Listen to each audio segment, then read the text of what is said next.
नमस्कार दोस्तों, आप सभी का मेरे YouTube चैनल में बहुत बहुत स्वागत है।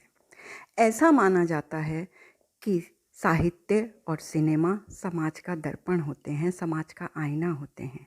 यानी जो समाज में होता है वही फिल्मों में दिखाया जाता है, जो समाज में होता है उन पर ही कहानियाँ, कविताएं और नाटक आदि साहित्य की रचना की जाती है। हम उसी के माध्यम से समाज की घटनाओं को पढ़ते, सुनते और लिखते हैं। अगर ये सच है तो सचमुच आज की कहानी बहुत सारे प्रश्न खड़े कर देती है, बहुत सारे क्वेश्चन मार्क हमारे सामने खड़े हो जाते हैं और इसका जवाब हम सभी को मिलकर ढूंढना होगा। हम एक सभ्य समाज में रहते हैं। भगवान ने जितने भी जीव बनाए हैं सर्वश्रेष्ठ जीव मानव ही है उसमें। अगर इस मानव समाज में, सभ्य समाज में इस तरह की घटनाएं होती हैं तो स्थिति बहुत शोचनीय है, बहुत दयनीय, बहुत चिंता का विषय है। लोग अपने स्वार्थ की पूर्ति के लिए, अपने घर परिवार चलाने के लिए न जाने कैसे कैसे घिनौने और नीच काम कर रहे हैं, ये इस कहानी में आपको पता चलेगा। एक बार की बात है, एक औरत थी, एक मजदूर औरत थी। उसके पति की मृत्यु हो चुकी थी। उसके 3 बच्चे थे, 2 छोटे बच्चे थे और एक बहुत छोटा बच्चा था। 2 बच्चे थे, कम से कम वो दिन में काम पर जा सकते थे। छोटा बच्चा इतना छोटा था कि उसे लेकर ही उसे मजदूरी करने जाना पड़ता था। वो मकान बनते समय ईंट, पत्थर और गारा, सीमेंट ढोने का काम करती थी। तो मालिक जो था उसको बहुत परेशानी होती थी कि वो छोटे बच्चे को लेकर आती है, बीच में उसको समय देती है, उसे अच्छा नहीं लगता था। कई बार तो उसने उससे पैसा काटने की बात भी की कि तुम इतना समय उसमें लगाती हो। उसे बहुत मुश्किल लग रहा था बच्चे के साथ अपना जीवन काटना, अपना काम करना। उसके पास में ही रहने वाली एक औरत ने उसे बताया कि थोड़ी ही दूर एक शहर में एक औरत है जो बच्चों को रखती है और सुबह ले जाती है, शाम को वापस दे जाती है और साथ में 2 रुपए भी वापस दे जाती है। बस क्या था, उस वो तो कोई ऐसा मौका ही ढूंढ रही थी कि उसका बच्चा भी संभल रहा है, उसको पैसे भी मिल रहे हैं और उसे क्या चाहिए था। वह बिना कुछ सोचे समझे उसके साथ चली गई, उस औरत से बात करके आई और अगले दिन से वह औरत उसको बच्चे को ले जाने लगी। शाम को वह जब भी देकर जाती वह बच्चा सोया हुआ मिलता। उससे कहती कि मैंने इसे खिला पिला दिया है, इसे तुम्हें कुछ करने की ज़रूरत नहीं, बस अब ये सोया रहेगा। और सचमुच वो सारी रात सोया रहता। 4 दिन ही बीते थे अभी कि 5वें दिन जब वो औरत उस बच्चे को वापस देकर गई, उसने बिस्तर पर सुलाया। थोड़ी देर तो वह सोया, लेकिन ये मजदूर औरत अपने दोनों बच्चों का और खुद का खाना बना रही थी। तभी छोटे बच्चे के ज़ोर से रोने की आवाज़ आई। वह दौड़ कर गई, उसने उसे देखा।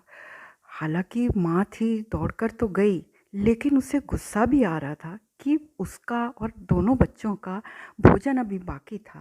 वो उसे पता नहीं क्या क्या कहने लगी, खुद तो पेट भर लिया है, दूसरे भी तो मेरे बच्चे हैं, मुझे उनका भी पेट भरना है, सोता क्यों नहीं, इस तरह की कुछ भी बहुत सारी बातें। क्योंकि पैसे की तंगी, पैसे की कमी जो है ना, माँ के मातृत्व को भी बदल सकती है, बदल देती है। उसके भी प्यार को, उसकी करुणा दया को भी कई बार क्रोध में परिवर्तित कर देती है। उसकी जिम्मेदारियाँ इतनी होती हैं। उसने उसे बहुत गुस्सा किया, यहाँ तक कि उसको मारने लगी और मार के उसको उसी बिस्तर पर सुला दिया। बच्चा ज़ोर ज़ोर से रो रहा था। वो उस बच्चे को बिस्तर पर सुलाकर फिर से उन दोनों बच्चों को और अपने लिए खाना लेने के लिए आ गई। 2 मिनट ही हुए होंगे कि उसके बच्चे की रोने की आवाज़ बंद हो गई। माँ थी, माँ का दिल था। उसे लगा कि रो रहा था जब तक ठीक था कि चलो बच्चा रो ही रहा है ना, थोड़ी देर बाद उठा लेगी। लेकिन जब रोने की आवाज़ बंद हो गई तो उससे रहा नहीं गया और वह दौड़ कर गई। उसने जाकर देखा कि उसका बच्चा वहाँ पर चुपचाप ऐसे पड़ा हुआ था जैसे उसके अंदर कुछ नहीं था। लेकिन वह जल्दी से घबरा कर पास वाली औरत के पास गई और वे दोनों मिलकर उसको पास के ही एक सरकारी अस्पताल में लेकर गए। जल्दी जल्दी अस्पताल में डॉक्टरों ने जब चेकअप किया, देखा तो एक नर्स ने बाहर आकर कहा, बच्चे की माँ कौन है? तो उसने, मजदूर औरत ने कहा, मैं हूँ। उससे पूछा, तुम्हारे बच्चे ने कितने दिनों से खाना नहीं खाया है? उसने कहा, नहीं, खाना तो खाया है मेरे बच्चे ने, सारा दिन खाया है। और उस नर्स ने बताया कि तुम झूठ बोल रही हो, तुम्हारे बच्चे ने 4 दिनों से खाना नहीं खाया। सिर्फ इतना ही नहीं, उसके अंदर नींद की दवाई की डोज भी मिली है। उसके अंदर पता चला है कि उसको नींद की दवाई दी गई है। कैसी माँ हो तुम? उसके पैरों के नीचे से ज़मीन निकल गई जब डॉक्टर ने ये कहा कि सॉरी, अब हम कुछ नहीं कर सकते, अब हम इसको नहीं बचा सकते। सोचो क्या बीती होगी उस माँ पर। उस बच्चे की मृत्यु का जिम्मेदार कौन था? उसका पिता, जिसने ये नहीं सोचा कि अगर मैं खिला नहीं पाऊंगा तो बच्चे को जन्म देने की क्या ज़रूरत थी, बच्चे को दुनिया में लाने की क्या ज़रूरत थी, जन्म देना ही काफ़ी नहीं होता है। या उस माँ की जिसने बिना सोचे समझे 2 रुपए के लालच में अपने बच्चे को किसी के हाथ सौंप दिया। वो कौन थी, क्या है? ऐसा भी कहीं होता है कि कोई हमारे बच्चे को रखेगा और उसके बाद पैसा भी दे जाएगा? शहरों में जो पति पत्नी दोनों काम करते हैं, क्रच हैं, वहाँ बच्चों को रखते हैं, लेकिन माता पिता को उसके लिए पैसा देना पड़ता है बच्चों के खिलाने पिलाने के लिए। लेकिन वो तो अपनी जिम्मेदारियों के बोझ के तले इतनी दब चुकी थी कि सही और गलत का फ़र्क ही नहीं समझ पाई।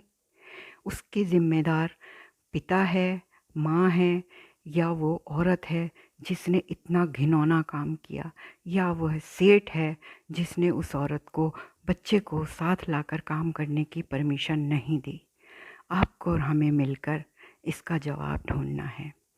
पूरी कहानी सुनने के लिए धन्यवाद। अगर कहानी अच्छी लगी हो तो लाइक, शेयर, सब्सक्राइब ज़रूर कीजिएगा। बस अच्छा लगता है।